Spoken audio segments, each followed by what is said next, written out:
हमारा आज का टॉपिक है HTML, राइट। और काफी डिटेल में हर टैग के बारे में डिटेल में डिस्कस करेंगे कि क्या सब चीजें हो सकता है। ठीक है, तो जब भी आप HTML के हेल्प से आप कोई भी एक वेब पेज आप जब क्रिएट करते हैं, ठीक है, तो आप डिफरेंट डिफरेंट आप टैग्स आप यूज आप करते हैं। और टैग्स जो है वो हम कैसे लिखते हैं, एंगुलर ब्रैकेट में हम कुछ इस तरीके से यहाँ पे चीजों को लिखा करते हैं।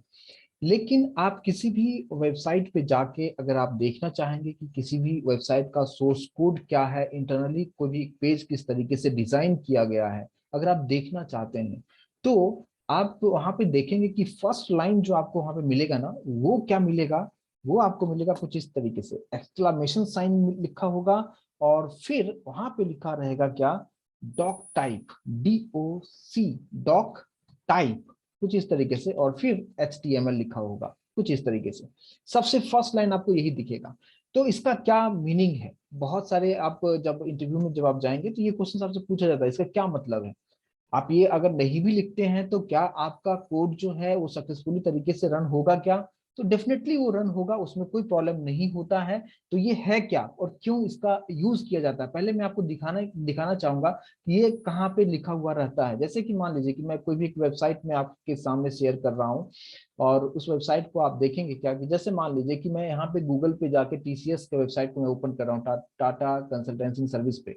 ये अगर मैं लिंक को ओपन करता हूँ, यानी ये टाटा का वेबसाइट है tcs.com, जहाँ पे आप लोग चाहते होंगे कि हाँ मैं जॉब करना चाहते होंगे, तो इस कंपनी में जरूर आप चाहेंगे कि यस हम जॉब कर सकते हैं। तो देखिए ये एक जो है वेबसाइट, आप यहाँ पे देखेंगे कि TCS का वेबसाइट है। ठीक है, अब अगर आप यहाँ पे इस जो जो भी चीजें डिजाइन अभी आप यहाँ पे देख पा रहे हैं, अगर इसका सोर्स कोड देखना होगा तो आपको करना क्या होगा कि अपने कीबोर्ड से कंट्रोल प्रेस कीजिए और यू आप प्रेस करेंगे। जैसे आप यू प्रेस करेंगे एक न्यू टैब ओपन हुआ है और आप यहाँ पे पूरा उसका डिजाइनिंग का कोड आप देख पाएंगे। लेकिन सबसे फर्स्ट लाइन जो आप देख पा रहे होंगे, आई होप कि सभी लोग देख पा रहे होंगे, यहाँ पे जो मैंने अभी आपको जो बताया था, एंगुलर ब्रैकेट के अंदर में यहाँ पे एक्सक्लामेशन साइन है और फिर लिखा हुआ है डॉक टाइप और HTML। ये जो लिखा हुआ है इसका क्या कहानी है और ये क्यों लिखा जाता है, ये चीज आपको समझना जरूरी है। तो ये फर्स्ट जो चीजें हैं, फर्स्ट लाइन, इसमें क्या लिखा जाता है जो मैंने आपको दिखाया, किसी वेबसाइट पे आप जाओगे, कोई भी वेबसाइट आप ओपन कीजिए, आपको वहां पे ये पार्ट तो डेफिनेटली आपको दिखेगा ही दिखेगा कि डॉक टाइप HTML क्या होता है। तो अब इसको मैं यहाँ पे वापस से मैं आपको दिखाना चाह रहा था कि किसी वेबसाइट पे कैसे रहता है। अब मैं वापस से आता हूँ यहाँ पे, और यहाँ पे मैं इसके बारे में थोड़ा सा एक्सप्लेन करता हूँ कि ये क्या है और ये क्या इंडिकेट करता है। देखिए ये जो है सिंपली आपको ये बताता है कि आप अभी जो भी चीजें आप इसके नीचे आप करेंगे, वो जस्ट सिंपली स्पेसिफाई करता है कि this is an HTML documents, कि HTML के अंदर में आप जो भी HTML का जो टैग्स है उसके हेल्प से आप कुछ डॉक्यूमेंटेशंस आप बनाना चाहते हैं। यानी सिंपली यहाँ पे आपको बताना होगा क्या कि it specifies that this is an HTML document, या कुछ इस तरीके से। यानी सिंपली आपको ये बताना है। किसी किसी वेबसाइट पे जाएंगे तो आपको वहां पे HTML5 दिखेगा यहाँ पे, जैसे अभी मैंने यहाँ पे जो अभी आपको जो दिखाया कि डॉक टाइप HTML दिखाया, कभी कभी वहां पे HTML5 भी हो सकता है। ठीक है, तो डिपेंड करता है कि कौन सा वहां पे चीजों को यूज किया गया है। तो इसका मतलब सभी लोगों को क्लियर होगा, बहुत ही इजी मीनिंग है कि ये लिखने का मतलब है कि सिंपली ये स्पेसिफाई करता है कि this is an HTML document, इसके नीचे जो भी चीजें लिखा जाएगा वो HTML डॉक्यूमेंट्स होगा, और उसके हेल्प से हम एक वेब पेज क्रिएट कर सकते हैं जो कि कंप्लीटली HTML का टैग हम यूज करते हुए करेंगे। यहाँ तक सभी लोगों को क्लियर है, यस और नो, प्लीज मुझे कंफर्मेशन दीजिए यहाँ तक। तो ये फर्स्ट पार्ट जो आप देख को मिलेगा डॉक टाइप HTML।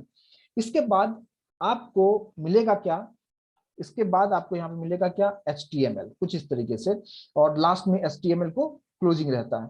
तो अब ये जो HTML स्टार्टिंग का जो मिलेगा इस लाइन के जस्ट बाद जो आपको मिलेगा, अब ये क्या है ना, तो इसको हम कहते क्या है ना, ये जो एंगुलर टैग के अंदर में जो HTML लिखा हुआ है, तो इसको आप सिंपली आप कहेंगे क्या कि ये रूट है, root of an HTML page.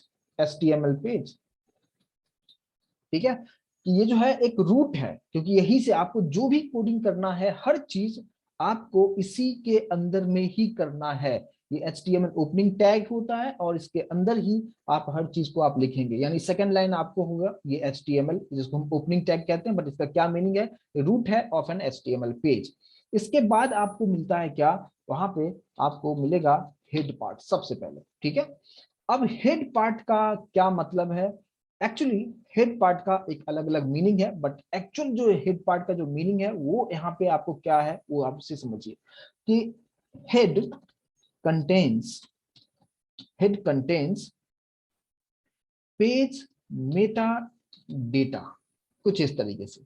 अब ये जो है कंटेन्स पेज मेटा डेटा, अब यहाँ पे एक न्यू टर्म आपको मिल रहा होगा कि ये मेटा डेटा क्या होता है, ठीक है। सेकंड इसका जो काम है कि मतलब हेड के अंदर में फर्स्ट पार्ट हम क्या रखेंगे, मेटा डेटा, और इसके अंदर हम और क्या रख सकते हैं, इसमें एक चीज और होगा, और यहाँ पे मैं लिख देता हूँ क्या कि कंटेन्स, कंटेन्स टाइटल, है ना, जिसके अंदर आप टाइटल्स को लिखते हैं, जो भी आप वेबसाइट आप बना रहे हो तो टाइटल क्या होगा, वो सब चीजें आप उसमें आप रख सकते हैं। तो ये दो बहुत इंपॉर्टेंट पार्ट है।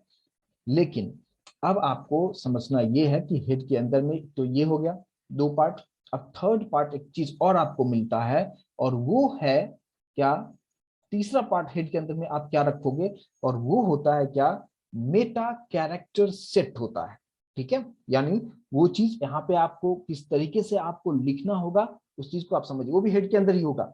तो वो वहां पे क्या होगा, इसको हम क्या बोलते हैं, कैर, है ना, char set equals to double quote के अंदर में आपको कुछ इस तरीके से मिलेगा UTF/8, ठीक है। अब ये जो चीजें हैं यहाँ पे, ये तीन चीजें आपके पास हेड टैग के अंदर में, ये हर चीज यहाँ पे मेंशन रहेगा। अब इसका क्या मतलब है उस चीज को काफी डिटेल में हम लोग समझेंगे, और फिर हेड के बाद क्या पार्ट होगा, फिर आ जाता है यहाँ पे बॉडी पार्ट, ठीक है।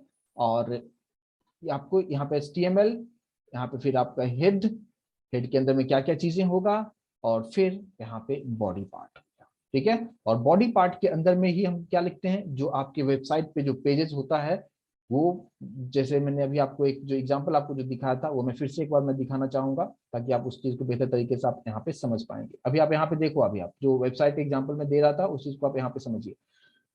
HTML आप देखेंगे तो उसके बाद आप देखो हेड है, हेड के अंदर में आप देखो, यहाँ पे देख रहे हो मेटा कैर सेट, यहाँ पे भी आपको दिख रहा है UTF-8, है ना।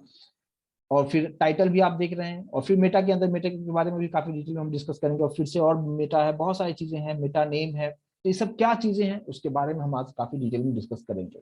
क्योंकि इंटरव्यू में आपसे सिंपल चीजें नहीं पूछा जाता है, इंटरव्यू में जब भी आप जाते हैं, और ये बहुत इंपॉर्टेंट पार्ट होता है, राइट। बहुत सारे लोग इस चीज को स्किप करते हैं, अरे जिससे तो आपको कोई मतलब, आप लिखो या नहीं लिखो आपके वेब पेजेस में कुछ चेंजेस नहीं होता है, डिफरेंसेस नहीं दिखेगा, आप कुछ लिखो, अगर मेटा टैग नहीं भी लिखते हो, आपका वेबसाइट जैसा डिजाइन करते हो उसी तरीके से दिखेगा, लेकिन ये इंटरनल पॉइंट ऑफ व्यू से बहुत इंपॉर्टेंट पार्ट होता है।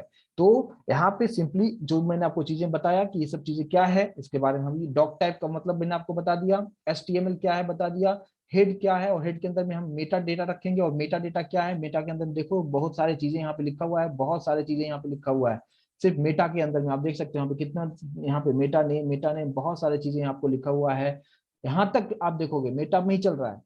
और उसके बाद फिर यहाँ पे कुछ स्क्रिप्टिंग का है, जो जावास्क्रिप्ट की चीजें हैं, जो हम आगे के सेशन में हम डिस्कस करेंगे, ठीक है।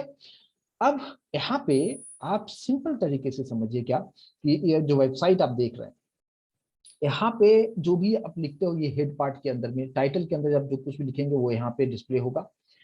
इसके जस्ट पीछे आपको यहाँ पे TCS का एक लोगो आपको दिखेगा, जैसे अगर आप यहाँ पे देखो गूगल का जी दिख रहा होगा, है ना, गूगल का आपको दिख रहा होगा, तो इसे हम कहते हैं फैब आइकन, राइट। तो ये सब चीजें हम कैसे बनाएंगे, आज हर चीज के बारे में हम प्रैक्टिकली एक एक चीज के बारे में डिस्कस करेंगे, बट पहले हम समझते हैं कि ये मेटा डेटा है क्या, और मेटा का मतलब क्या होता है, इसको किस वजह से हम यहाँ पे मेटा के बारे में हमें सीखना है और समझना जरूरी होता है, ठीक है। तो चलिए, तो ये स्ट्रक्चर, कॉमन स्ट्रक्चर मैंने आपको बताने की कोशिश किया। HTML क्या है, कलेक्शंस ऑफ टैग्स, उसके अंदर सबसे फर्स्ट लाइन में हमें लिखना है डॉक टाइप HTML, जो रिप्रेजेंट करता है कि HTML का डॉक्यूमेंट्स हम लिख रहे हैं। HTML रूट है, जितने भी HTML पेज बनाते हैं उसका रूट है। उसके बाद हम हेड पार्ट लिखते हैं, हेड के अंदर में पेज का मेटा डेटा होगा, मेटा डेटा क्या है अभी डिटेल डिस्कस करेंगे, टाइटल क्या है अभी डिस्कस करेंगे, UTF क्या होता है उसके बारे में डिस्कस करेंगे, और फिर बॉडी में हम क्या सब लिखेंगे, हर चीज के बारे में काफी डिटेल में डिस्कस करेंगे। चलिए, तो अब हम बात करते हैं सबसे पहले क्या कि रूट क्या है, ये चीज समझ में आ गया होगा, हेड के अंदर जो मेटा डेटा है वो क्या है इसके बारे में हम समझते हैं। देखिए, इस मेटा को समझने की कोशिश कीजिए। और यहाँ पे जो मेटा है क्या होता है, किसी को कुछ आइडिया है क्या मेटा का मतलब क्या होता है? Anyone having any idea? तो चैट बॉक्स जरूर यूज कीजिए, और नहीं आइडिया तो समझने की कोशिश कीजिए। देखिए, आपको सिंपली आपको बताना है क्या कि मेटा होता क्या है। अच्छा, अगर आप लोग सोशल नेटवर्किंग वेबसाइट पे अगर आप हो, है ना, तो मेटा का मतलब कुछ तो अभी रिसेंट में काफी चीजें आप मेटा के बारे में सुन रहे होंगे। मेटा क्या है, किसी को कुछ आइडिया है क्या? Yes, any idea? मेटा आजकल जो आप कुछ ऐप यूज करते हैं वहां पे कुछ आता है क्या, है ना? चलिए देखिए क्या होता है, मैं काफी डिटेल में बताता हूँ। यस, बिल्कुल सही है, यस यस बता रहे हैं आप लोग, सही बता रहे हैं। चलिए ठीक है। देखिए, तो अब इस चीज को समझने की कोशिश कीजिए कि अब लेकिन वहां पे अलग चीजें हैं, यहाँ पे कुछ अलग पार्ट है, उस चीज को समझिए। देखिए यहाँ पे मेटा का मतलब यहाँ पे क्या है कि मैं पूरा एक एक चीज में हर डिटेल आपको यहाँ पे मैं यहाँ पे लिख देता हूँ ताकि आपको हर चीज समझ में आए। मेटा डेटा, डेटा मतलब तो समझ में आ रहा होगा। और मेटा के अंदर हम कुछ डेटा रखते हैं, और डेटा क्या करता क्या है, ये इसका काम क्या है, इज रिप्रेजेंटेड बाय द, ऐसे हम लिखते हैं इसको, मेटा, ऐसा टैग लिखते हैं, और इसको मैं यहाँ पे लिख देता हूँ टैग, कुछ इस तरीके से। यानी Meta data is represented by the meta tag, मतलब लिखने का तरीका है ये फर्स्ट पार्ट बहुत इजी है कि अगर आप मेटा बनाते हो तो आपको इस तरीके से टैग के अंदर चीजों को लिखना होगा। अब इसके अंदर में हम करेंगे क्या क्या सब चीजें हम लिख सकते हैं, तो देखिए यहाँ पे जो मेटा टैग हम लिखते हैं यहाँ पे, है ना, जो हमारे पास मेटा टैग जो लिखते हैं, ये करता क्या है, ये provides information information about the HTML pages या डॉक्यूमेंट्स, जो भी आप बोलना चाहो। यानी जो पेज आप बना रहे हैं उस पेज का कंप्लीट इंफॉर्मेशन ये मेटा प्रोवाइड करता है। लेकिन अब आपका क्वेश्चन होगा कि किसे प्रोवाइड करेगा, ये फाइनल यूजर को तो प्रोवाइड नहीं कर रहा है, ठीक है, वो किसे प्रोवाइड करेगा, वो पार्ट अब यहाँ पे लिखता हूं। अब देखिए यहाँ पे क्या होगा। और दूसरी बात कि मेटा के अंदर आप जो भी कंटेंट आप लिखेंगे ना, वो वेबसाइट पे विजिबल नहीं होगा। तो यहाँ पे आपको सिंपली लिखना होगा क्या कि content of the meta tag, है ना, meta tags are not displayed displayed in the web page, कुछ इस तरीके से। यानी मेटा के अंदर आप जो भी चीजें आप लिखोगे ना, जैसे अभी मैंने आपको बताया कि मेटा के अंदर नेम था, उसके अंदर हम टाइटल लिख सकते थे, वो सब चीजें वेबसाइट पे दिखेगा ही नहीं। तो आप सोचेंगे कि फिर इसका बनाने का मकसद क्या है, फिर कोई मतलब ही नहीं है ना। जैसे अगर आप कोई भी आप पैराग्राफ लिखते हो तो पी टैग ओपन करते हो, पी टैग को क्लोज करते हो, उसके अंदर में कुछ चीजें को लिखते हैं और वही चीज डिस्प्ले होता है। लेकिन आप मेटा टैग के अंदर जो कुछ भी लिखते हो वो डिस्प्ले नहीं होता है, तो इसका यूज क्या है। तो अब यहाँ पे आपको ये बताना है कि मेटा डेटा जो होता है, Meta data is used by the browser, है ना, जो ब्राउजर आप जो ओपन करते हो वो ब्राउजर वहां से डेटा को फेच करता है। एंड और क्या, सर्च इंजन, सर्च इंजन क्या है, गूगल है, बहुत सारे सर्च इंजन है बट गूगल ही सबसे बेस्ट सर्च इंजन है। तो आप वहां पे जो कुछ भी इंफॉर्मेशन आप लिखते हो वो ब्राउजर फिच करता है, और सर्च इंजन उसी इंफॉर्मेशन को फिच करता है, और आपके वेबसाइट को गूगल के पेज पे रैंकिंग करने में ये आपको बहुत हेल्प करता है। तो इसलिए ये बहुत इंपॉर्टेंट पार्ट होता है, इसलिए इसको इग्नोर बिल्कुल मत कीजिएगा। अगर आपको लगेगा कि इसके बिना तो हम वेबसाइट बना सकते हैं बट वो रैंक नहीं करेगा, तो इसलिए ये पार्ट आपको बहुत जरूरी आपको देना रहेगा ही रहेगा, ठीक है।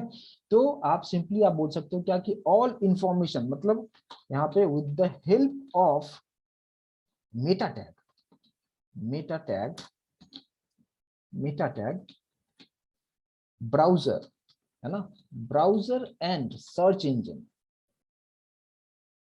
Browser and search engine which all information from that particular website, particular web page। यानी उस पर्टिकुलर वेब पेज, जो भी वेब पेज आप बना रहे हो उस वेब पेज से जितने भी इंफॉर्मेशन होगा उस सभी को फिच करता है मेटा डेटा टैग के हेल्प से ही ब्राउजर और सर्च इंजन डेटा को फेच करता है, राइट।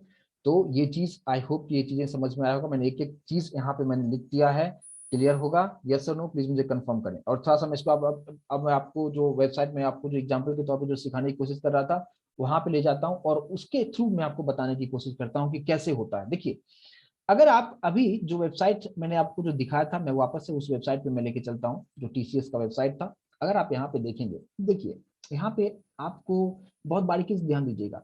इधर कंपनी का नाम है, लोगोस है, यहाँ पे इंडस्ट्री सर्विसेज, ये बहुत सारी चीजें यहाँ पे लिखा हुआ है, ठीक है। नीचे यहाँ पे अलग अलग उसका जो भी सर्विसेज प्रोवाइड करता है वो सारा चीज यहाँ पे लिखा हुआ है, ठीक है। लेकिन जब इस पेज का हमने सोर्स कोड चेक करने गया, यानी सोर्स कोड क्या था, इसके हेल्प से ये बना हुआ है। अब देखो आप यहाँ पे जो कुछ भी लिखा हुआ है ना, यहाँ पे आप बारीकी से देखिएगा प्लीज सभी लोग, ठीक है। यहाँ पे अब मैं थोड़ा सा जूम कर दिया हूँ ताकि आप अच्छी तरीके से देख पाएंगे। अभी आप देखो, आप हेड के अंदर में मेटा है, ठीक है। कैर सेट क्या है अभी थोड़ी देर में बताऊंगा। अभी आप देखो जैसे यहाँ पे लिखा हुआ है टाइटल आईटी कंसल्टिंग सर्विसेज, ये जो कुछ भी मैंने लिखा हुआ है ये तो प्रॉपर तरीके से आपको दिखेगा। कहाँ पे दिख रहा है? ये जस्ट यहाँ पे आपको दिखेगा, IT consulting service and business, यहाँ पे जो आप देख पा रहे हो ये आपको दिखा रहा है बिकॉज ऑफ टाइटल में जो हमने लिखा है वो आपको दिखा रहा है। लेकिन लेकिन ये टाइटल में दिख रहा है, लेकिन मेटा के अंदर में जैसे यहाँ पे लिखा हुआ है क्या, डिस्क्रिप्शन, और डिस्क्रिप्शन के अंदर देखो कंटेंट है। इसके अंदर लिखा है Tata consultancy service is a global leader in IT services, ये जो है इसको हम क्या कहेंगे, कंटेंट। और इसलिए मैंने जो अभी एक पॉइंट आपको जो बताया, वो पॉइंट क्या बताया कि मेटा टैग के अंदर में जो भी कंटेंट आप लिखते हो वो वेब पेज पे डिस्प्ले नहीं होता है। तो ये मेटा टैग के अंदर, यानी मेटा टैग के अंदर कंटेंट हमने ये सब कुछ लिखा हुआ है, यहाँ पे इंटरनली लिखा हुआ है, लेकिन ये सब कुछ डिस्प्ले नहीं हो रहा है। यहाँ पे आप देखो Tata consultancy service is a global leader in IT, आपको इस पेज पे कहीं पे भी दिख रहा है? आप लोग बता सकते हो, कहीं भी ढूंढ के बता सकते हो लिखा हुआ दिख रहा है? यस और नो कंफर्म करेंगे क्या सभी लोग कि जो मेटा टैग के अंदर में जो कंटेंट लिखा हुआ था वो इस पेज पे आप कहीं भी देख पा रहे हो? नहीं देख पा रहे हो। मतलब यहाँ पे क्लियर यहाँ पे है क्या कि आप जो कुछ भी चीजें आप मेटा टैग के अंदर आप लिखते हो उस वेब पेज पे नहीं दिखता है, राइट। अब इसका यूज क्या है, अब उस चीज को आप समझिए, ये बहुत इंपॉर्टेंट पार्ट बता रहा हूं। इसका यूज क्या है, इस चीज को आप समझिए। इसका यूज ये है कि अगर आप गूगल पे जाके टाइप करते हो, जैसे मैं यहाँ पे एक न्यू ब्राउजर ओपन कर रहा हूँ और मैंने यहाँ पे लिखा google.com, ठीक है, और अब मैंने यहाँ पे लिखा TCS, है ना। अब देखो यहाँ पे ये है टाटा कंसल्टिंग सर्विस, जस्ट इसको मैं क्लिक कर रहा हूँ। अभी आप देखो, अब यहाँ पे जैसे मैंने ओपन किया, अभी आप देखो यहाँ पे ये लिखा हुआ दिख रहा है, यानी गूगल क्या है, एक सर्च इंजन है। और सर्च इंजन क्या कर रहा है कि हमने जो मेटा टैग के अंदर जो कंटेंट लिखा था वो यहाँ से वो फेच करके आपको दिखा रहा है। समझ में आ रहा होगा? मैंने आपको जो अभी आपको बताया कि मेटा डेटा के अंदर जो भी कंटेंट होता है कौन यूज करता है, ब्राउजर यूज करता है। जैसे मैं यहाँ पे फायरफॉक्स यूज कर रहा हूँ या आप गूगल क्रोम यूज करते हैं, वो यूज कर रहा है। प्लस आप कोई भी सर्च इंजन जैसे गूगल है तो गूगल वहां से ये डेटा को फेच करके दिखाता है ताकि आप इसके बारे में अच्छी तरीके से समझ सकते हो कि अच्छा टाटा कंसल्टिंग सर्विस क्या करती है, क्या काम करती है। यहाँ पे एक शॉर्ट में 2 लाइन का वो चीजें को आपको यहाँ पे डिस्प्ले करके आपको दिखाता है, राइट। आई होप कि ये चीजें क्लियर होगा। तो कहाँ पे दिख रहा है ये चीज समझ में आया? आपका जो वेबसाइट है वहां पे नहीं दिखेगा, वेब पेज पे नहीं दिखेगा, ये जस्ट ब्राउजर इसका यूज कर सकता है और सर्च इंजन इसका यूज करता है और उसी के हेल्प से ये सारा चीज आपको यहाँ पे आप देख पाते हैं। आई होप कि अभी आपको जो ये कंसेप्ट जो मैंने अभी आपको जो एक्सप्लेन किया है ये चीज आपको अच्छी तरीके से समझ में आया होगा। यस और नो प्लीज कंफर्म कीजिए कि मेटा डेटा क्या है। तो इसको कैसे लिखते हैं, मेटा टैग कुछ इस तरीके से लिखा जाएगा। मेटा टैग क्या करता है, इंफॉर्मेशन प्रोवाइड करता है एचटीएमएल डॉक्यूमेंट्स का, उस पर्टिकुलर पेज का, और आप उसके अंदर जो भी कंटेंट लिखते हैं वो डिस्प्ले नहीं होता है वेब पेज पे। वो कहाँ पे होगा, कौन यूज करेगा उस कंटेंट को, उस ब्राउजर यूज करेगा, सर्च इंजन यूज करेगा, राइट। तो ये बहुत ही इंपॉर्टेंट पार्ट होता है और जब भी आप इंटरव्यू में जाते हैं तो इससे रिलेटेड क्वेश्चन आपसे डेफिनेटली पूछा जाता है कि व्हाट इज मेटा डेटा। बस वहां पे ब्लैंक हो जाते हैं क्योंकि उसके बारे में उतना आपको आइडिया नहीं होता, बट अभी आप अच्छी तरीके से आंसर आप कर सकते हैं। तो आई होप कि ये कंसेप्ट आपको क्लियर हो गया होगा। इसको मैं सेव कर लेता हूं। अब बात करते हैं क्या कि एक और चीज मैं वापस से फिर उसी पे ले जाता हूं आपको।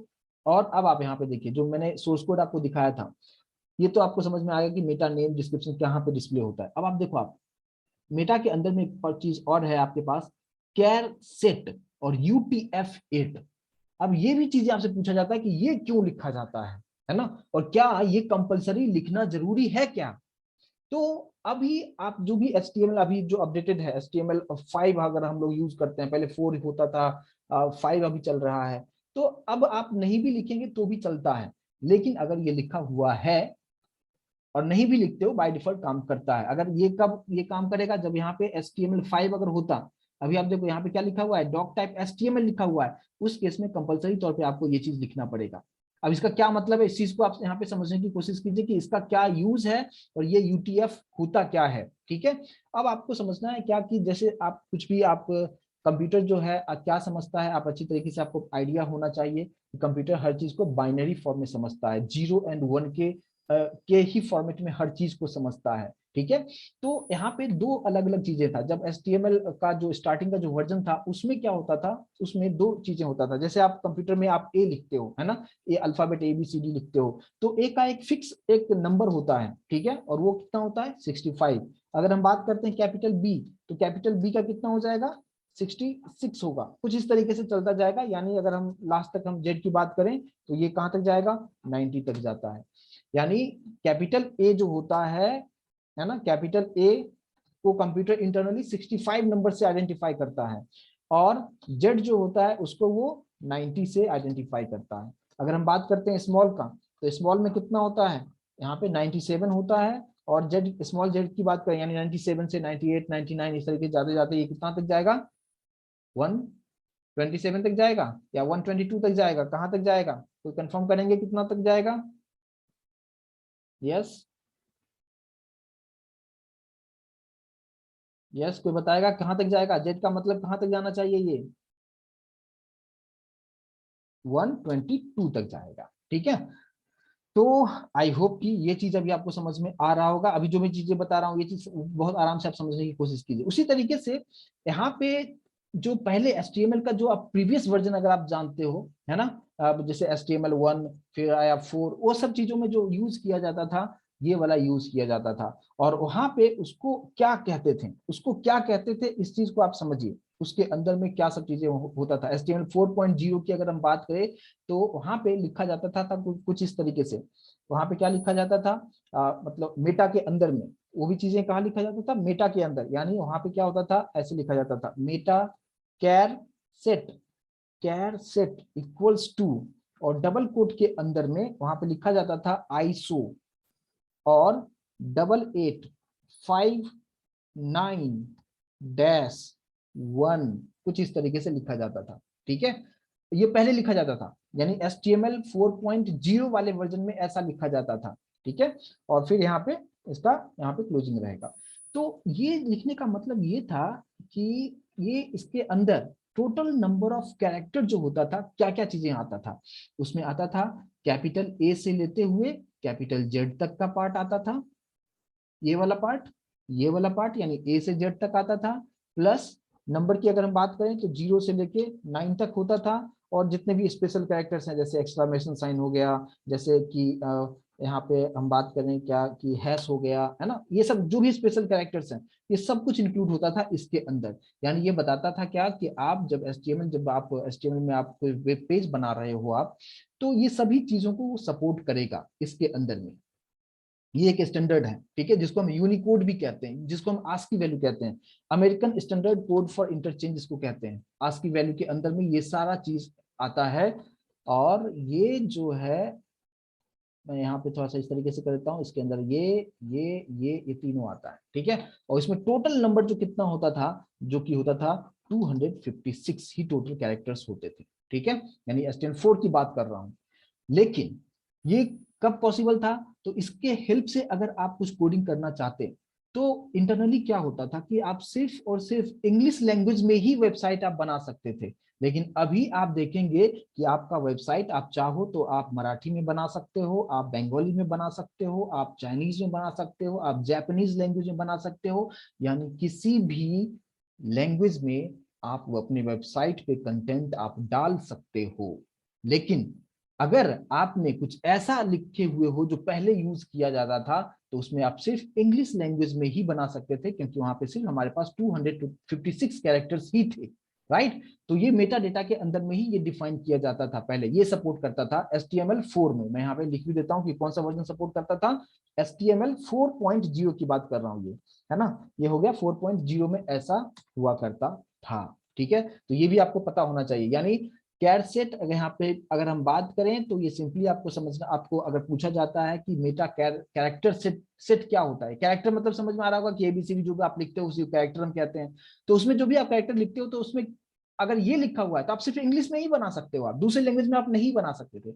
लेकिन अब जो है, अब क्या किया गया, या बोला गया कि नहीं अब मुझे अलग अलग रीजनल लैंग्वेजेस में भी बनाना है। तो वहां पे कंसेप्ट आ गया कौन सा, यहाँ पे अभी ये सब चीजों को मैं अभी हटा दे रहा हूं। और अब क्या हुआ, ये जो हमारे पास 256 था जो इंग्लिश लेटर के लिए था, इतना तो है, लेकिन उसके अलावा और भी बहुत सारे सभी प्रोग्रामिंग लैंग्वेज का करीब 65,000 प्लस में हो गया। क्यों, क्योंकि मान लो कि अगर इंग्लिश की बात करें तो इस इंग्लिश वाला जो चीजें हैं, कैपिटल वाला स्मॉल वाला।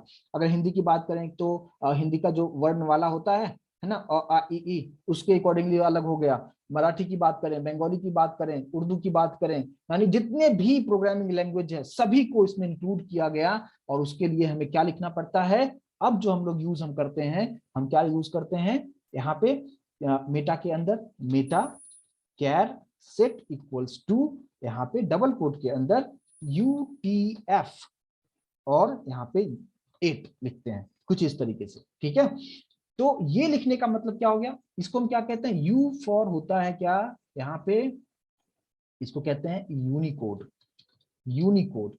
ठीक है, और फिर सेकंड जो वर्ड है उसका मतलब है T फॉर ट्रांसफॉर्मेशन, ट्रांसफॉर्मेशन। और F का मतलब होता है फॉर्मेट, फॉर्मेट। ठीक है, कुछ इस तरीके से नीचे कर देता हूं, एक सेकंड। UTF, T मतलब ट्रांसफॉर्मेशन, और F मींस यहाँ पे लिख देता हूं फॉर्मेट। और इसको मैं लिंक ऐसे कर देता हूँ, ये T का मतलब ऊपर लिख दिया और F का मतलब ये लिख दिया। तो आपसे अब अगर ऐसा अगर लिखा हुआ है तो ये जो है अपडेटेड वर्जन में है। और अगर आपने ऐसा यूज किया हुआ है तो इंटरनली जो है आप अपना वेबसाइट किसी भी लैंग्वेज में आप बना सकते हो, और आप जो कुछ भी कैरेक्टर डालोगे वो मीनिंगफुल वहां पे रहेगा, और उसको आपका कंप्यूटर अंडरस्टैंड करेगा, और उसी के अकॉर्डिंगली आपका वेब पेज क्रिएट होगा। आई होप कि ये चीजें सभी लोगों को समझ में आ रहा है। यस और नो प्लीज मुझे कंफर्मेशन देंगे क्या कि UTF अब हम लोग जो यूज करते हैं, क्यों यूज करते हैं, कैरेक्टर सेट क्या है, और मैंने आपको जो बताया यूनिकोड का मतलब होता है क्या, उसमें सभी आ जाता है। मतलब आप किसी भी, यानी ऑलमोस्ट 65,000 प्लस में होता है, ये 60,000 प्लस में कैरेक्टर इसके पास में है। ठीक है, तो उसके लिए ये चीजें यूज किया जाता है। लेकिन पहले जो होता था आस्की होता था, जिसके पास लिमिटेड होता था, जो 256 में ही होता था। ठीक है, तो आई होप कि ये चीज आपको समझ में आया होगा। यानी फर्स्ट जो आपके पास जो चीजें था, आई होप कि ये कंसेप्ट अभी आपको समझ में आया होगा। जो भी चीजें मैंने अभी आपको एक्सप्लेन करने की कोशिश किया कि मेटा के अंदर में हम क्या क्या चीजों को हम लोग रखेंगे। ऑल क्लियर है यहाँ तक, सभी लोग कंफर्मेशन सभी लोग देंगे कि अच्छी तरीके से समझ में आया। अगर आपसे पूछा जाता है तो आप बता सकते हो क्या। यहाँ पे सिंपली मैंने बताया UTF जो है, UTF जो है इसका एक फुल फॉर्म क्या है, यूनिकोड ट्रांसफॉर्मेशन फॉर्मेट। ठीक है, मतलब आप सिंपली कुछ इस तरीके से समझिए कि आस्की वैल्यू में, अमेरिकन स्टैंडर्ड कोड के अंदर में टोटल कितने कितने, मैंने आपको बताया टोटल कैरेक्टर कितने आता है 256, मतलब सिर्फ इंग्लिश के लिए ही हुआ बना हुआ। लेकिन आप अगर दूसरे लैंग्वेज में भी अगर आप जाना चाहते हो तो उसको हम क्या कहते हैं, यूनिकोड कहते हैं। तो यूनिकोड में मैंने क्या बताया, इंग्लिश वाला तो है ही, यानी कैपिटल ए स्मॉल ए वाला तो है ही, लेकिन उसके अलावा और भी दूसरे भी लैंग्वेजेस, हिंदी, मराठी, बंगाली, तमिल, कोई भी लैंग्वेज आप ले सकते हो, जिसमें 65,000+ कैरेक्टर्स इसके पास में होते हैं। और इसलिए यूनिकोड अगर आप यूज करते हैं तो आप किसी भी वेबसाइट को आप बना सकते हो आप बेहतर तरीके से, यानी किसी भी लैंग्वेज में आप वेबसाइट बना सकते हो आप। ठीक है, और अगर इसमें बनाते हो तो सिर्फ इंग्लिश में ही ये बनता है, तो इसलिए हम लोग यूनिकोड को हम प्रीफर करेंगे। आई होप कि ये कंसेप्ट समझ में आया होगा, और ये कहाँ पे लिखना है ये भी चीजें आप अच्छी तरीके से समझ गए होंगे। क्लियर है, किसी ने बोला था रिपीट करने के लिए कि क्या है UTF, क्लियर होगा, समझ में आया दोनों में डिफरेंस क्या है। तो अभी मैं वापस से जो है अभी यहाँ पे मैं आपको लेके आता हूँ, तो वही चीज मैंने आपको बता दिया कि अब इस चीज को आप बेहतर तरीके से यहाँ पे समझ पाएंगे, और अभी आप अच्छी तरीके से इस चीज को मैक्सिमम लोग इग्नोर करते हैं कि क्या है ये, है ना। लेकिन अभी आपको अच्छी तरीके से डॉक टाइप क्या है समझ में आ गया होगा, हेड के अंदर मेटा टैग ये कैरसेट क्यों लिखा है, अभी आप इस चीज को भी अच्छी तरीके से समझ में आ गया होगा। टाइटल में जो कुछ भी लिखते हैं वही आपको यहाँ पे दिखता है, ऊपर हेडिंग में दिखता है, और मेटा टैग के अंदर में जो कुछ भी लिखते हैं वो आपके वेब पेज पे नहीं दिखता है, लेकिन आपका जो ब्राउजर है, आपका जो सर्च इंजन है, उसी के अकॉर्डिंग आपका वेबसाइट पे जो भी इंफॉर्मेशन है उसको फेच करके आपके क्लाइंट को डिस्प्ले करता है, राइट। एक और चीज आप और समझने की कोशिश कीजिए यहाँ पे, ठीक है। 8 फॉर्मेट है, जस्ट उसका वर्जन आपको दिखाता है, ठीक है। अब आप यहाँ पे सिंपली आप समझिए क्या कि एक चीज और आपको मिलेगा इसमें, डिस्क्रिप्शन तो समझ में आ गया कि कहाँ पे रहता है, एक आता है क्या व्यू पोर्ट, है ना। यहाँ पे आपको दिखेगा व्यू पोर्ट, और उसके अंदर कंटेंट, उसके अंदर लिखा है क्या, width equals to device width comma initial dash scale equals to 1 आपको दिखेगा। और ये लिखने का मतलब है कि वेबसाइट आप किसी भी स्क्रीन साइज पे आप ओपन करेंगे तो प्रॉपर तरीके से आपको दिखेगा। इसके लिए हम यहाँ पे यूज करते हैं व्यू पोर्ट, बट इसके लिए हम आप बहुत ही आगे हम बहुत डिटेल में इसके बारे में डिस्कस करेंगे, बट फिलहाल अभी मैं आपको बता दूं कि व्यू पोर्ट मतलब समझ में आ रहा है कि व्यू, अगर किसी भी वेबसाइट को अगर आप ओपन करते हो तो आपके पास अगर मोबाइल बड़ा है तो बड़ा अच्छी तरीके से दिखेगा, आपके पास मोबाइल छोटा है तो उसी में पूरा एडजस्ट होना चाहिए, है ना। तो जैसा स्क्रीन आपका है उसके अकॉर्डिंगली वहां पे सारा चीज होना चाहिए, तो उसके लिए हम व्यू पोर्ट हम यूज करते हैं। बट इसके लिए हम लोग एक आगे का बहुत आगे का टॉपिक है जो है बूटस्ट्रैप, बूटस्ट्रैप के थ्रू भी वो सब चीजें करते हैं जो आगे हम डिस्कस हम करेंगे। बट फिलहाल अभी आपको समझिए कि ये आपके स्क्रीन के अकॉर्डिंगली कंटेंट आपको दिखाएगा, तो उसके लिए हम यहाँ पे यूज करते हैं व्यू पोर्ट, और ये सब कुछ कहाँ लिखते हैं, मेटा के अंदर ही हम चीजों को यहाँ पे लिखते हैं। तो आई होप कि अभी आपको मेटा टैग क्या होता है, क्या यूज है, और क्या सब चीजें कर सकते हैं, यहाँ तक सभी लोगों को क्लियर समझ में आया होगा। कंफर्म 100% समझ में आया सभी लोगों को, प्लीज मुझे कंफर्म कीजिए। तो अब हम लोग बात करते हैं कि अब हम थोड़ा सा कोडिंग करें, और कोडिंग के थ्रू समझने की कोशिश करें कि अब अगर मुझे खुद से अगर मुझे टाइटल बनाना हो तो हम टाइटल हम किस तरीके से बनाएंगे। तो मैं फिलहाल अभी मैं यहाँ पे मेटा टैग वगैरह का कोडिंग में नहीं करूंगा, क्योंकि अभी जस्ट आपको सीखना है, तो मेटा टैग का क्या यूज है जब वेबसाइट को आप लाइव करते हैं उस वक्त वो चीज वहां पे देना बहुत जरूरी होता है। बट अभी मैं फिलहाल यहाँ पे सिंपल सा मैं कोड लिखने की कोशिश कर रहा हूँ। देखिए HTML ये रूट हमारे पास है जो कुछ इस तरीके से रहेगा, इसको ओपनिंग, इसको यहाँ पे स्लैश लगा दिया तो ये क्लोज हो चुका है। इसी को क्या कहेंगे कि ये रूट टैग है, और इसी के अंदर में हम पूरा टैग हम लोग यहाँ पे लिखेंगे। अब बात करते हैं क्या कि HTML के नीचे हमने क्या लिखा, हेड पार्ट, ठीक है, हेड, और हेड के अंदर हेड के नीचे क्या हो जाएगा, बॉडी पार्ट। बस इतना ही टैग आपको समझ में आना चाहिए। इसको सेव कैसे करना है, यहाँ पे फाइल पे जाना है, जस्ट आप सेव जो ऑप्शन है जस्ट उस पर मैंने क्लिक कर दिया है। आप जहां पे भी चाहें सेव कर सकते हैं, मैं सपोज डेस्कटॉप पे यूं ही मैं सेव कर देता हूं, कुछ भी नाम मैंने दे दिया यहाँ पे index.html, आप जो भी नाम देना चाहें आप दे सकते हैं, ये आप पे मैटर करता है। लेकिन एक्सटेंशन पे ध्यान देना है, आपको HTML देना है, या आप सिर्फ HTML भी लिख के छोड़ सकते हो, कोई प्रॉब्लम नहीं होगा, बट HTML आप लिखो, कोई इशू नहीं है, ठीक है। इंडेक्स नाम दे दिया, नाम आप कुछ भी दे सकते हो, अपना नाम भी आप दे सकते हो, जो भी पेज का नाम देना चाहो, और .html, और यहाँ पे सेव बटन है उस पर मैंने जस्ट क्लिक किया और ये सेव हो चुका है। अब जैसे सेव किया आप देख पाएंगे कि इसका जो पेयर है, एक को सेलेक्ट किया दूसरा ऑटोमेटिक सेलेक्ट हो चुका है। जैसे बॉडी का क्लोजिंग वाले को मैं सेलेक्ट कर रहा हूँ, देखो ये सिलेक्ट हो चुका है, यानी आपको समझ में आता है कि अच्छा ये इसका पेयर है। कुछ इस तरीके से इस चीज को समझने की यहाँ पे कोशिश करेंगे, ठीक है। फॉन्ट साइज की अगर हम बात करें कि ये जो नोटपैड प्लस प्लस मैं यूज कर रहा हूँ, अगर आपको सिंपली करना क्या होगा कि फॉन्ट साइज अगर बढ़ाना हो तो यहाँ पे भी आप देख सकते हैं, यहाँ पे एक जूम इन का है और जूम आउट का है, यहाँ पे भी क्लिक करेंगे ये जूम इन होगा, है ना। और यहाँ पे ऐसे करेंगे, या आप अपने कीबोर्ड से कंट्रोल को प्रेस कीजिएगा और माउस के व्हील को ऊपर नीचे घुमाइएगा, उसके अकॉर्डिंगली भी ये चीजें फॉन्ट आगे पीछे होगा, ठीक है। क्लियर होगा, या तो यहाँ पे प्लस साइन है जूम इन का, उस पर भी कर सकते हैं, जस्ट टूल्स के नीचे भी आपको यहाँ पे दिख रहा होगा। चलिए अब बात करते हैं कि हेड के अंदर में मेटा टैग के बारे में आपको बता दिया कि क्या यूज है। अब बात करते हैं कि टाइटल अगर हमें यहाँ पे लिखना हो तो हम यहाँ पे टाइटल किस तरीके से लिखेंगे। तो देखिए यहाँ पे सिंपली आपको क्या लिखना है, टाइटल, और फिर टाइटल को हमने यहाँ पे क्लोज कर दिया कुछ इस तरीके से। और टाइटल मैंने यहाँ पे क्या दे दिया, मैंने लिख दिया क्या, मैंने यहाँ पे मेरा जो YouTube चैनल उसका नाम मैं नाम देता हूँ, मैंने लिखा क्या यहाँ पे जावा बाय कुमार मेरे YouTube चैनल का नाम है, ठीक है, कुछ इस तरीके से मैंने लिख दिया और इसको मैंने सेव कर दिया। अब अगर इसे हम रन करते हैं, रन कैसे करेंगे, डेस्कटॉप पे मैंने सेव किया हुआ है, आप डायरेक्टली हम डेस्कटॉप पे आते हैं और यहाँ पे आप देख पाएंगे इंडेक्स जो हमने बनाया था बाय डिफॉल्ट आपके ब्राउजर में आ चुका है, और जैसे इसको डबल क्लिक करेंगे ये आपको ओपन करके दिखा दिया और आप यहाँ पे देख पाओगे जावा बाय कुमार। आई होप कि आप लोग देख पा रहे होंगे, टाइटल हेड पे आपको यहाँ पे ऊपर में सबसे ऊपर में आपको दिख रहा होगा जावा बाय कुमार, आपको दिख रहा होगा, और यहाँ पे कुछ एक सर्कल सा छोटा सा आपको दिख रहा है। लेकिन अब हम बात करेंगे कि अब मुझे यहाँ पे अगर कोई एक लोगो डालना हो, जैसे मैंने भी आपको टीसीएस का दिखाया था, वहाँ पे एक लोगो बना हुआ था, है ना, जैसे मैंने यहाँ पे था ना देखा था टीसीएस का जो वेबसाइट अगर आप ओपन करते हो, मैं उसके साथ कंपैरिजन अगर मैं कर दूं आपको, टीसीएस का जो ऑफिशियल वेबसाइट है ना, या कोई भी जैसे जीमेल का ही अगर आप मान लो कि मैं यहाँ पे गूगल ही में लिख रहा हूँ, ठीक है, यहाँ पे अगर गूगल की ही बात करूँ तो देखो गूगल को जो मैं अगर मैं ओपन कर रहा हूँ यहाँ पे google.com मैंने यहाँ पे टाइप किया, आप यहाँ पे देखो ऊपर में आप देख पाएंगे ये जो गूगल लिखा हुआ है ये कहाँ लिखा गया होगा, समझ में आ गया होगा, जैसे मैंने यहाँ पे जावा बाय कुमार लिखा है, वहां पे टाइटल के अंदर में उसने गूगल लिखा हुआ है और यहाँ पे ये गूगल का सिंबल आपको दिख रहा होगा। अब ये ऐड यहाँ पे कैसे करेंगे उस चीज को आपको समझना जरूरी है कि कैसे हम ऐड करेंगे।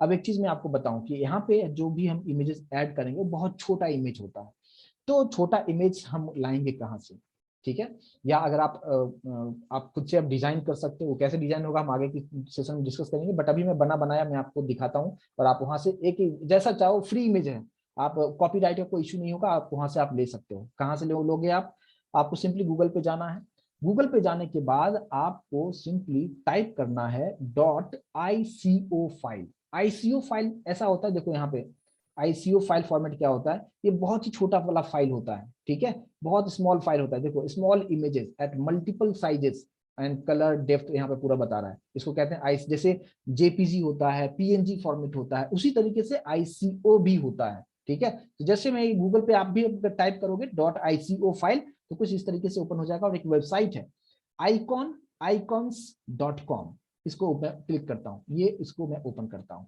ये देखो फ्री आइकन्स, यहाँ से आप जैसा चाहो फ्री आइकन्स आप उठा सकते हो आप, ठीक है, और कोई कॉपीराइट का इशू नहीं होगा, ठीक है, तो आप जैसा आप बनाना चाहो जैसा इमेजेस लेना चाहो आप वहां से उठा सकते हो आप, और सर्च करके आप लेना चाहो तो आप यहाँ पे ले सकते हो कि कैसा आपको इमेज चाहिए, आपका क्या बिजनेस है, आप अगर मानो कि अगर आप एक वेबसाइट बना रहे हो, आप कुछ ऑनलाइन शॉपिंग से रिलेटेड आप वेबसाइट बना रहे हो, ठीक है, उसके लिए आपको इमेज चाहिए तो आप सिंपली यहाँ पे लिख दो कि यहाँ पे मैंने लिख दिया शॉपिंग, ठीक है, कि शॉपिंग का इमेज बनाना है, तो देखो आप यहाँ पे आप देख सकते हो यहाँ पे कुछ इस तरीके से आ रहा है, और ये सब छोटे छोटे इमेजेस में आप जैसा चाहो वैसा आप जो भी आपको पसंद हो और जो भी आप यूज करना चाहते हो वो यहाँ से इमेजेस आप डाउनलोड कर सकते हो फ्री ऑफ कॉस्ट, और कोई कॉपीराइट का कोई इशू यहाँ पे नहीं आएगा।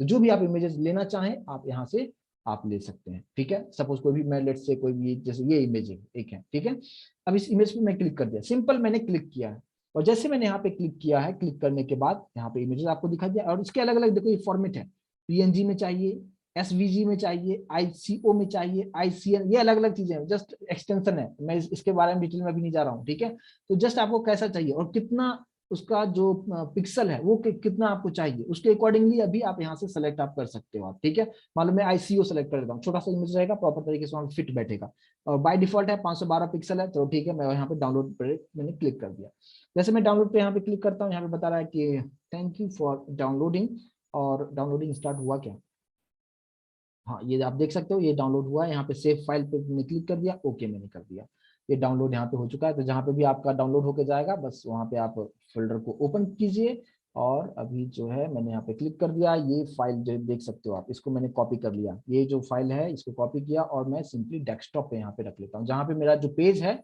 इंडेक्स वाला वहीं पे मैंने इसको रख लिया ये इमेज, और इसी इमेज को मैं चाहता हूँ वहाँ पे फेव आइकन बनाना, तो आप यहाँ इसका नाम बहुत बड़ा है, इसको मैं राइट क्लिक करके रीनेम कर लेता हूँ, छोटा सा नाम डाल देता हूँ कुछ भी, यहाँ पे रीनेम करके मान लो इसका नाम दे दिया पी दे दिया समथिंग, कुछ भी ये नाम दे दिया मैंने। अब यहाँ पे राइट क्लिक करके आप इसके प्रॉपर्टीज में जाके देखो कि इसका जो एक्सटेंशन क्या है .ico देख सकते हो, ऐसे या किसी का जेपीजी होता है किसी का पीएनजी होता है, तो यहाँ पे .ico यहाँ पे है। चलिए तो अब इस इमेज को मैं चाहता हूँ क्या, ये कहाँ पे दिखना चाहिए ये इमेज, ये जैसे गूगल के जस्ट यहाँ पे जो गूगल लिखा हुआ है, गूगल के जस्ट पीछे यहाँ पे जीत जो दिख रहा है ये सिंबल है, यहाँ पे मेल गूगल का जो मेल है जीमेल उसका ये सिंबल दिख रहा होगा, उसी तरीके से जावा भाई कुमार से पहले मैं चाहता हूँ यहाँ पे वो सिंबल फिट होना चाहिए। तो कैसे करेंगे उसको, बहुत ही इजी कोड है। कैसे होगा, मैं वापस से कोडिंग वाले पेज पे आता हूँ। और ये सब चीजें कहाँ लिखना है, ऑब्वियसली आपको हेड के अंदर ही लिखना है, और टाइटल के जस्ट नीचे मैं यहाँ पे लिख रहा हूँ। इसके लिए आपको क्या लिखना होगा, एक लिंक लिखना होगा, ठीक है। एक टैग हम क्या यूज करेंगे, लिंक, ठीक है। और लिंक को मैंने क्लोज कर दिया। अब सिर्फ इतना लिखने से होगा क्या, बिल्कुल नहीं होगा। अब आप इस लिंक के अंदर आ जाओ और यहाँ पे स्पेस लो आप। स्पेस लिखने के बाद मैं लिख रहा हूँ REL, मतलब रिलेशन, किसके साथ क्या रिलेशन होगा। तो इसका रिलेशन ये है कि ये एक आइकन की तरह काम करेगा, होता है ना आइकन, है ना। तो जस्ट इनबिल्ट कीवर्ड है आइकन, रिलेशन आइकन। ओके, फिर यहाँ पे बाहर निकलना है, डबल कोट के बाहर निकलना है। आपको बताना है कि ये टाइप क्या है, आइकन तो है बट कौन से टाइप का है। मैंने बोला ये इमेज है, और क्या है ना, सिंपल सा एक इमेज है। अच्छा, बट उसका नाम क्या है ये तो बताओ। तो आपको क्या लिखना होगा, href, हाइपर रेफरेंस।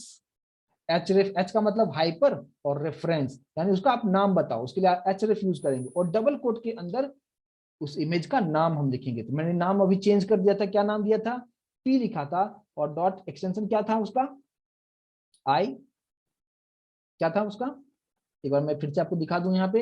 इसका एक्सटेंशन एक्सटेंशन मिस्टेक नहीं होना चाहिए, तो फिर प्रॉब्लम क्रिएट करेगा। ICO, राइट, सिंपल सा ICO। तो आपको सिंपली यहाँ पे कोड पे आना है, क्या लिखना है, ICO, और इसको आप सेव कर दीजिए, p.ico, और सेव कर दिया। और इसको यहाँ पे कंट्रोल S कर दिया, ये सेव हो चुका है। अब इसको रन करके देखें कि यहाँ पे सब कुछ सही हो रहा है क्या। ये मेरा पेज था जहाँ पे अभी आइकॉन नहीं आ रहा था, यहाँ पे मैंने रिफ्रेश किया, दिख रहा होगा, छोटा सा दिख रहा होगा। यस और नो प्लीज कंफर्म करेंगे क्या। यहाँ पे इमेज आप कैसे ऐड करेंगे, आप जैसा ऐड करना चाहे, कैसा इमेज है उस तरीके से इस चीज को आप यहाँ पे समझ में आ गया होगा। बहुत इजी तरीके से मैंने बताया है, राइट। और ये चीज लगता है क्या, जो न्यू बिगनर्स होते हैं ना, उनको लगता है कि ये सब कैसे, यहाँ पे इमेज कैसे आता है। तो मैं सिंपल सा मैंने आज बताने की कोशिश किया कि आप टाइटल कैसे लिखेंगे हेड के अंदर, उसके पीछे ये जो लिखते हैं उसको हम कहते हैं क्या।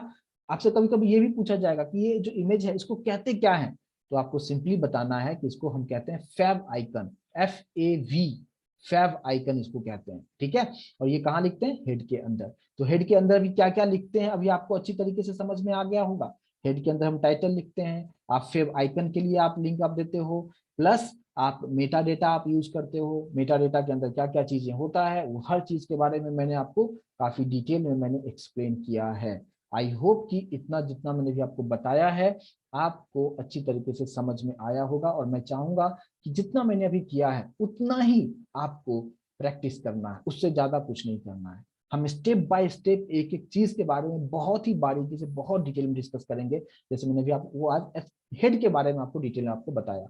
अब नेक्स्ट सेशन में हम डिस्कस करेंगे बॉडी में क्या होगा, क्या क्या चीजें हम लिख सकते हैं, इसके क्या क्या एट्रीब्यूट्स हैं, कैसे यूज करेंगे, वो सब चीजें हम लोग नेक्स्ट सेशन में डिस्कस करेंगे। बट अभी यहाँ पे जो भी चीजें मैंने यहाँ पे किया है ये सब कुछ अभी आपको मेल पे, एक ही प्रोग्राम मैंने अभी आपको किया है, जस्ट इसको हम आपको मेल पे सेंड कर देंगे। यहाँ पे जस्ट मैंने आपको बताया है कि इसको हम फेव आइकॉन भी इसको हम कहते हैं, और कैसे इसको ऐड करना है। आई होप कि ये चीजें आपको समझ में आ गया होगा। लेकिन इस बात पे ध्यान देना है कि ये जो इमेज है आप इधर उधर कहीं लोकेशन पे डालोगे तो आपको पूरा एड्रेस आपको बताना पड़ेगा। और मैंने अभी क्या किया है, अभी आप देखो यहीं पे फाइल था, यहीं पे डायरेक्टली मैंने रख दिया है, तो ओके तरीके से काम कर रहा है। लेकिन अगर इसको किसी फोल्डर के अंदर आपने रख दिया तो ये इंडेक्स जो है इसको फाइंड नहीं कर पाएगा, राइट। तो उसके से पूरा आपको नाम बताना पड़ेगा कि ये कहाँ पे कौन से फोल्डर में है। इसलिए आप सिंपल से आप रखो कि ये दोनों फाइल पे आपको ध्यान देना है कि दोनों फाइल सेम लोकेशन पे होना जरूरी है, राइट। अगर दोनों अलग अलग लोकेशन पे है तो फिर वहां पे प्रॉब्लम होगा, आपको पूरा पाथ आपको देना होगा। इस बात पे आपको समझना है, बस इतना ही आपको यहाँ पे चीज है। ऐसा नहीं कि इमेज आपने कहीं और रखा हुआ है, ये फाइल कहीं और है तो फिर वो नहीं लेगा। तो इस बात पे आपको ध्यान देके काम करना है। आई होप कि जिन्होंने पूछा था उनका आंसर मिल गया होगा। यस और नो प्लीज सभी लोग कंफर्म करें, ये चीज समझ में आया।